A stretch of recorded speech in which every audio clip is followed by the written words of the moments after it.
Sebelum kita mendengarkan firman Tuhan, alangkah baiknya kita bersatu dalam doa. Bapa, kami bersyukur malam hari ini kami boleh menikmati dengan penuh sukacita, dan kami memberikan waktu buat Tuhan malam hari ini untuk kami sama-sama mendengarkan sabda-Mu.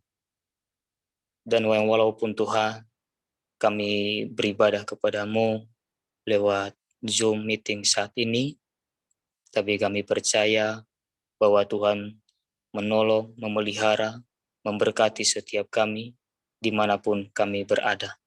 Tuhan, biarlah firman-Mu yang kami taburkan malam hari ini dapat memerdekakan setiap kami sebagai anak-anak muda yang tangguh.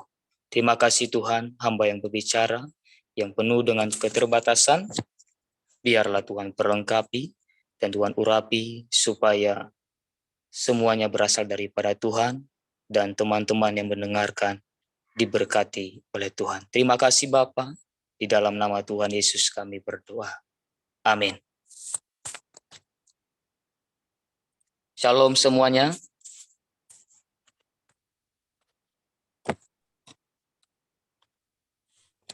Shalom Kak, shalom. Shalom. Ya, suara saya nggak putus-putus ya? Aman bro, aman. Oke, baik. Ya, terima kasih kepada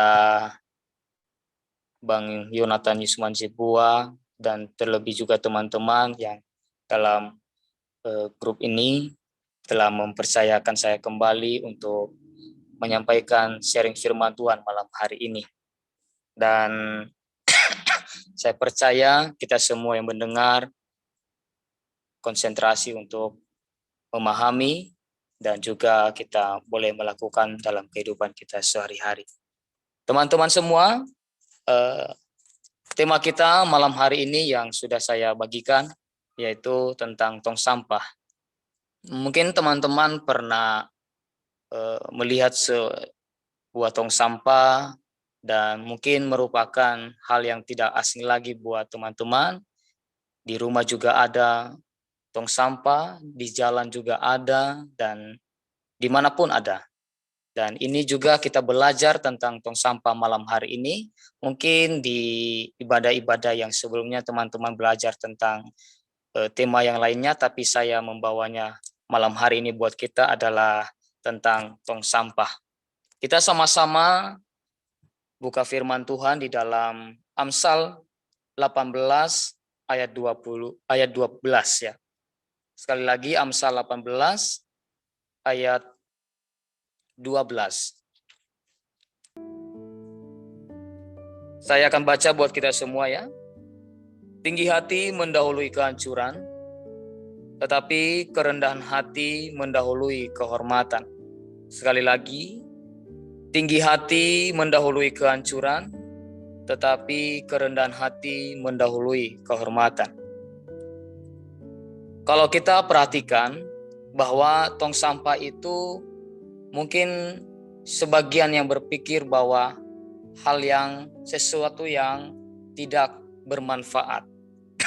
Mungkin kita menganggap bahwa tong sampah itu biasa aja, gak perlu.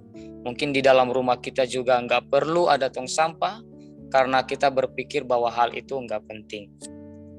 Dan saat ini saya mau sampaikan sesuatu hal yang berbeda tentang tong sampah ini. Seperti firman Tuhan tadi bahwa tinggi hati, artinya keangkuhan, kesombongan itu akan mendatangkan kehancuran. Artinya orang itu akan jatuh seketika kalau kita memiliki keangkuhan dan tinggi hati. Tetapi kerendahan hati mendahului kehormatan. Teman-teman, mungkin gak semua orang memiliki kerendahan hati, tapi saya percaya bahwa di dalam Zoom ini kita belajar dan berjuang untuk selalu memiliki kerendahan hati. Arti kerendahan hati itu adalah memposisikan diri kita ini bahwa kita ini bukan siapa-siapa. Memposisikan diri kita ini bahwa kita nggak ada apa-apanya. Kerendahan hati ini artinya bahwa memposisikan bahwa hidup kita ini kita nggak bisa gitu tanpa Tuhan. Mau buat apa? Kita nggak bisa menunjukkan kemegahan kita, kegagahan kita, kekuatan, kehebatan kita. Seolah-olah itu bukan kitanya, tapi Tuhan yang bekerja. Itu rendah hati namanya. Dan ketika kita memposisikan kita bahwa diri kita ini bukan siapa-siapa dan kita juga nggak bisa apa-apa, itu artinya kita akan dihormati. Saya percaya bahwa kalau kita memiliki kerendahan hati, dimanapun kita akan mengunjungi di tempat kita mau tuju, maka orang-orang akan menghargai kita, menghormati kita, karena kita merendahkan hati kita. Kita memiliki hati yang rendah, supaya kita bisa memposisikan diri kepada orang lain. Sama dengan tong sampah. Karena tong sampah ini mungkin kita menganggap hal yang rendah. Kita menganggap bahwa tong sampah ini nggak ada gunanya sebenarnya. Tapi ada sesuatu hal yang saya mau sampaikan. Yang pertama, teman-teman. Tempat sampah itu atau tong sampah itu mengajarkan kita untuk menerima setiap orang yang hancur-hancuran, dalam artian rusak. Sekali lagi bahwa tempat sampah itu mengajarkan kita untuk menerima setiap orang yang hancur-hancuran, dalam artian rusak. Teman-teman perhatikan sebuah tong sampah. Kalau kita, mungkin kita pernah mengalami, kalau kita mau buang sampah, mungkin kita mau buang mungkin yang bersih, kadang juga kita membuang sampah yang kotor. Tapi kita lihat, tong sampah itu pernah menolak enggak? Enggak ya. Mau kita masukin yang bersih, ataupun kita masukin yang kotor, dia tetap menampung. Ya. Lalu hidup kita ini kan sebenarnya adalah manusia yang berdosa. Kadang-kadang kan kita membeda-bedakan, membanding-bandingkan diri kita dengan orang lain. Oh, bahwa saya ini orang benar, saya ini adalah orang baik. Sehingga orang di sekeliling kita juga sulit untuk kita bergaul.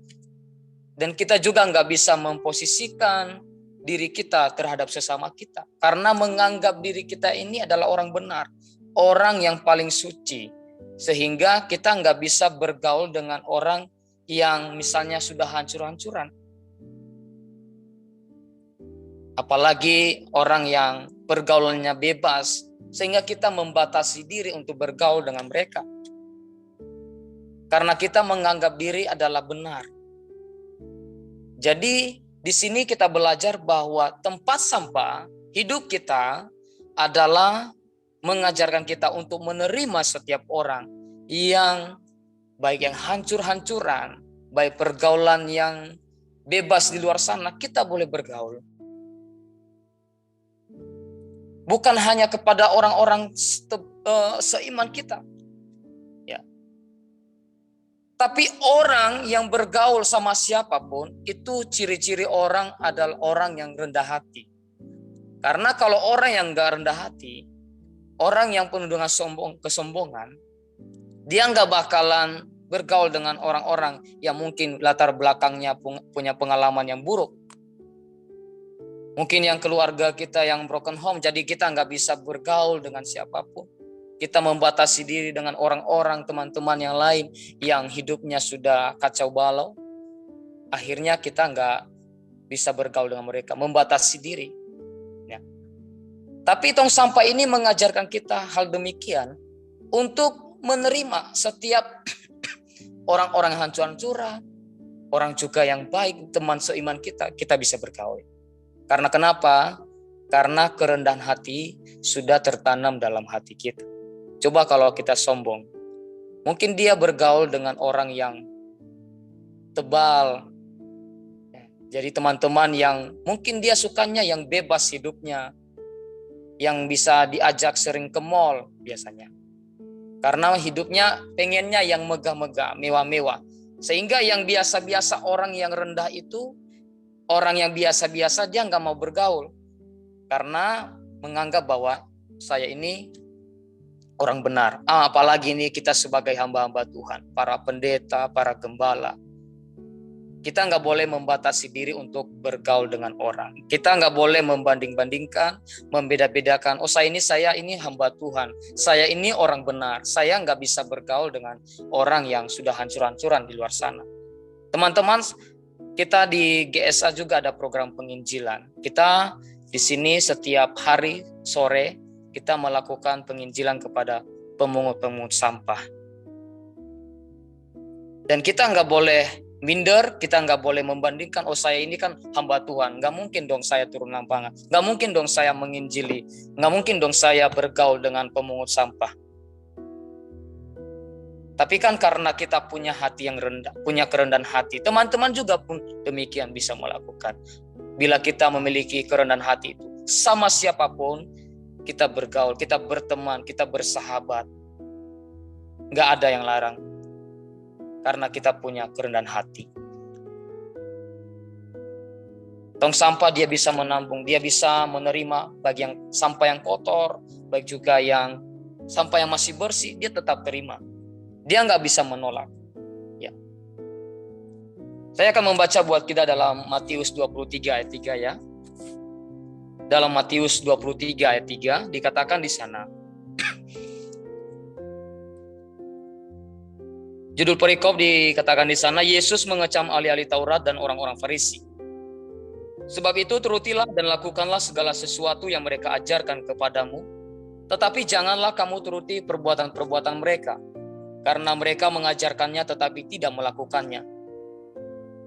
Ahli-ahli Taurat, orang-orang Farisi adalah orang-orang yang tahu tentang firman. Mereka mengajarkan kepada orang-orang bahwa ini kamu harus lakukan. Ya boleh, kita boleh mendengarkan, kita boleh melakukan apa yang mereka perintahkan sesuai dengan firman, sesuai dengan Alkitab. Tetapi jangan, Yesus bilang, jangan turuti perbuatan-perbuatan mereka. Karena ahli-ahli Taurat itu mereka ngomong A, tapi mereka melakukan B. Akhirnya nggak sesuai dengan apa yang mereka bicarakan, apa yang mereka sampaikan, apa yang mereka perintahkan. Mereka hanya sekedar menyampaikan, tetapi tidak sesuai dengan perbuatan mereka.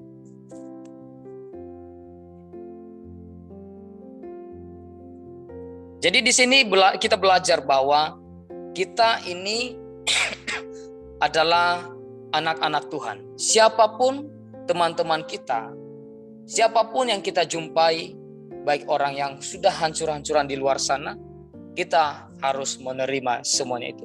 Justru kita ini dipanggil bukan untuk dilayani, teman-teman, tetapi untuk melayani. Kita layani mereka. Ya. Memang dikatakan di sana bahwa adalah pergaulan yang buruk merusak kebiasaan lama. Tetapi sebenarnya adalah bahwa kalau kita bisa bergaul, kita boleh bergaul baik orang penjahat, baik orang narkoba, kita bisa bergaul, tapi jangan terbawa arus oleh perbuatan-perbuatan mereka itu. Tetapi justru kita yang rohani itu menyatakan buat mereka bahwa itu adalah tidak baik. Justru kita menjadi berkat bagi mereka, bukan kita yang dipengaruhi, tetapi kita yang mempengaruhi mereka. Gitu. Jadi nggak salah kalau kita teman-teman mau bergaul sama siapapun, nggak boleh milih-milih teman. Nih, ya biasanya nih kalau di kampus kan orang-orang Nias, ya orang-orang Batak, yang orang-orang Batak kumpul-ngumpul, nggak boleh bergaul dengan suku lain, membeda-bedakan, membanding-bandingkan. Akhirnya kita nggak bisa bertumbuh, kita nggak bisa menjadi berkat kalau kita tidak mau menerima, tidak mau bergaul, tidak mau berteman dengan siapapun. Maunya kita yang teman kita yang mungkin yang banyak duit, yang bisa mengajak kita ke mana-mana saja, mungkin karena atau orang-orang teman-teman kita yang seiman. Ya.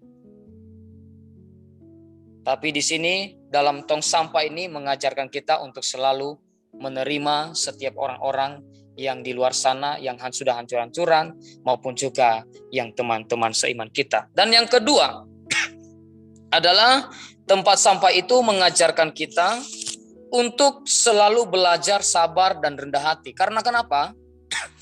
Orang yang membuang sampah kadang membuang sampah sembarangan, tidak tepat pada sasaran. Teman-teman mungkin pernah lakuin, saya pun demikian, saya akui itu. Kadang kita lagi makan jajan di jalan, kita udah lihat tong sampah tapi kita nggak membuang. Namun juga mungkin juga kita lagi makan sesuatu, kita buang sampah dan tidak sampai pada sasaran, tidak masuk dalam tong sampah, akhirnya kita membiarkan. Karena kita menganggap bahwa nggak apa-apa lah. Ya. Tapi saya mau katakan bahwa kita akan dihargai dengan orang yang tepat. Ya. Kita buang sampah, kita nggak menghargai tong sampah. Kita nggak hargai, kita nggak masukin sampah itu dengan benar. Kita membuang sampah juga sembarangan. Tapi kalau kita mau dihargai, maka kita juga harus menghargai orang. Ya. Kita akan dihargai dengan orang yang tepat. Pengennya kan kita mau dihargai, pengennya kita mau dihormati. Kalau kita nggak menghormati orang lain, gimana kita juga mau dihargai? Ya, kita belajar dari tempat sampah itu adalah untuk tetap sabar. Ya.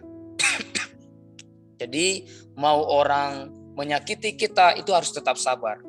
Mau siapapun yang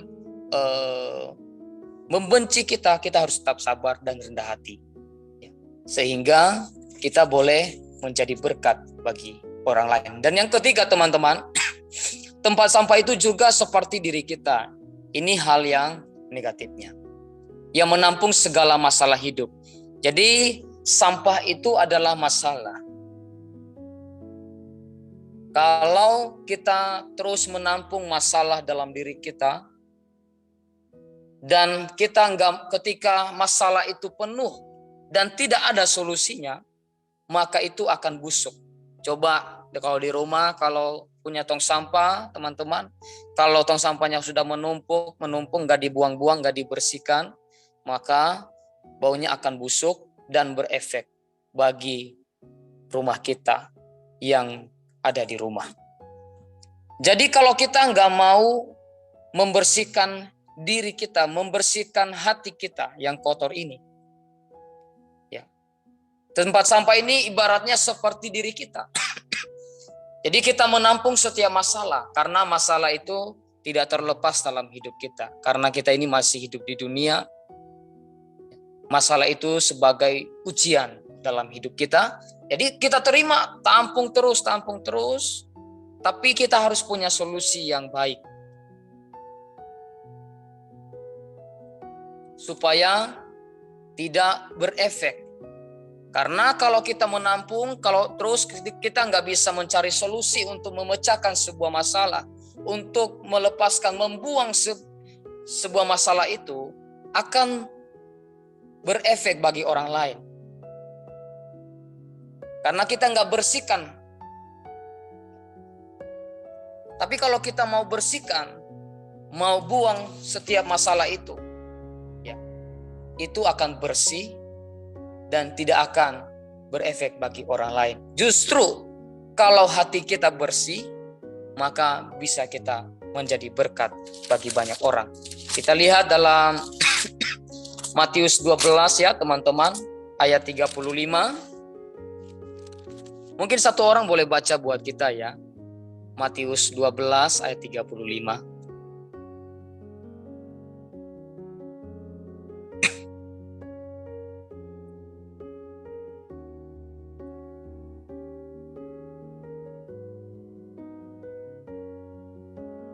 Matius 12 ayat 35. Orang yang baik mengeluarkan hal-hal yang baik dari pembendaharaannya yang baik, dan orang yang jahat mengeluarkan hal-hal yang jahat dari pembendaharaannya yang jahat.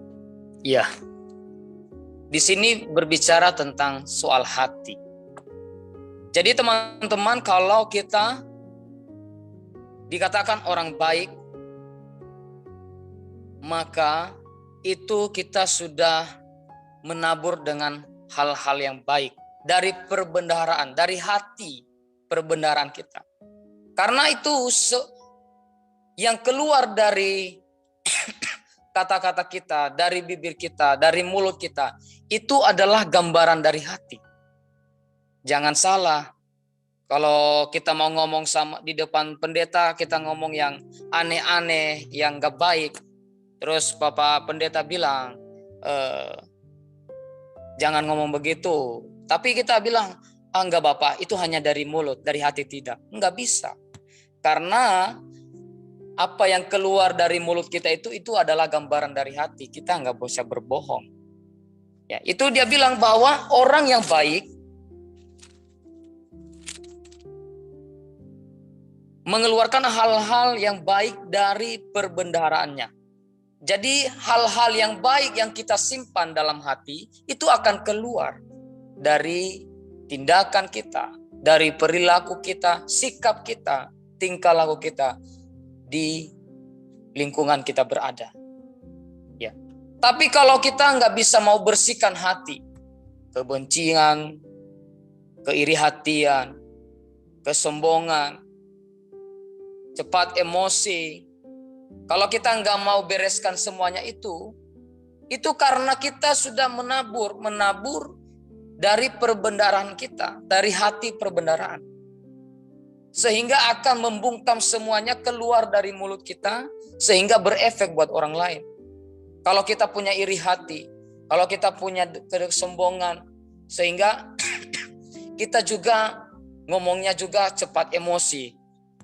Ya, dikit-dikit emosi, dikit-dikit marah, karena ada dalam hati yang masih belum dibereskan.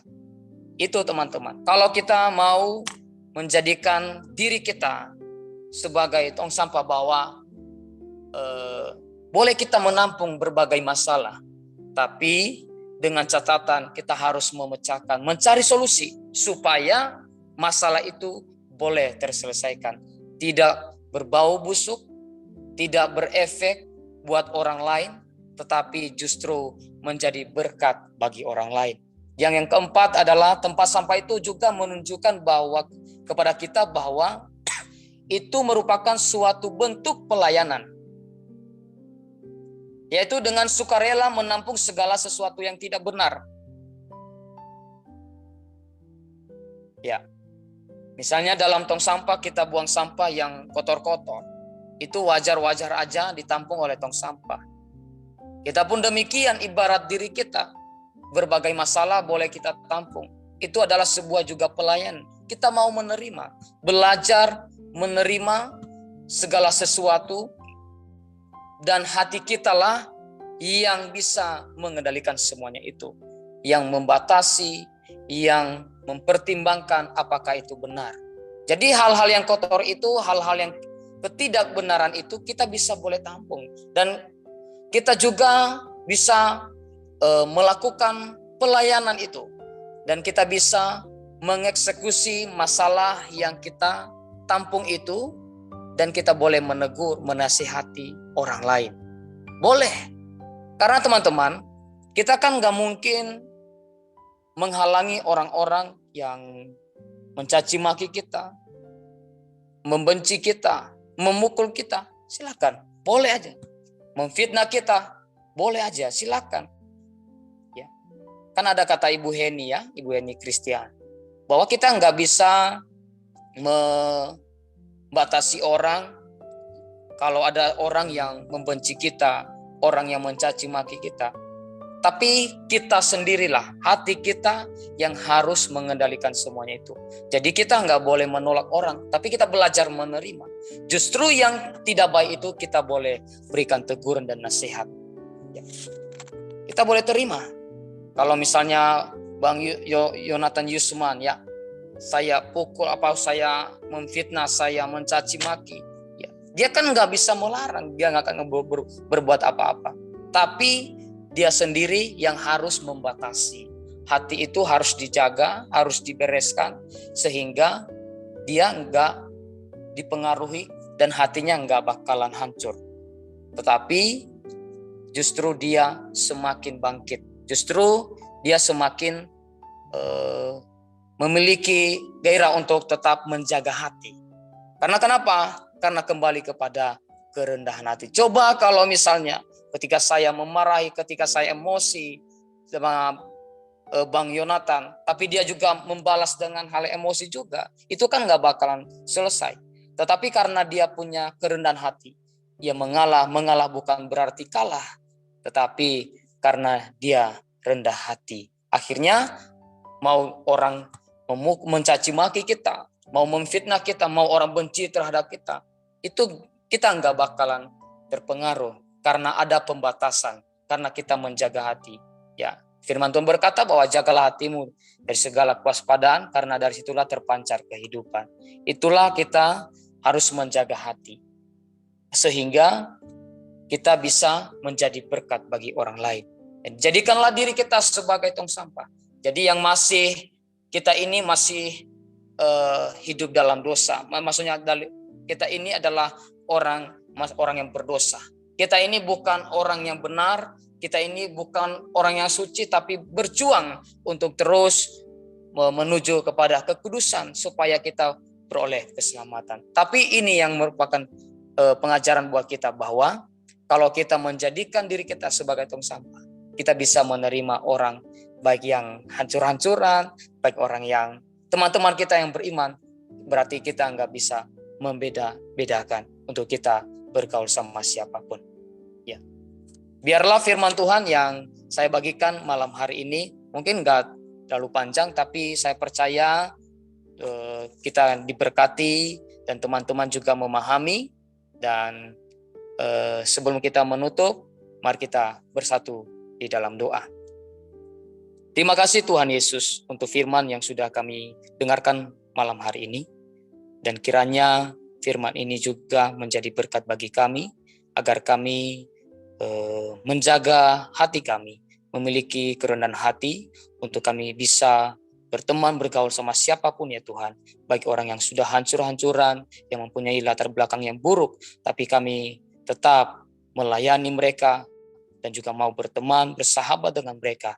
Dan kami mau menjadi berkat di tengah-tengah mereka. Terima kasih Tuhan, semua kami yang mendengar, kami percaya diberkati oleh Tuhan. Terima kasih Bapa, dalam nama Yesus kami sudah berdoa. Amin.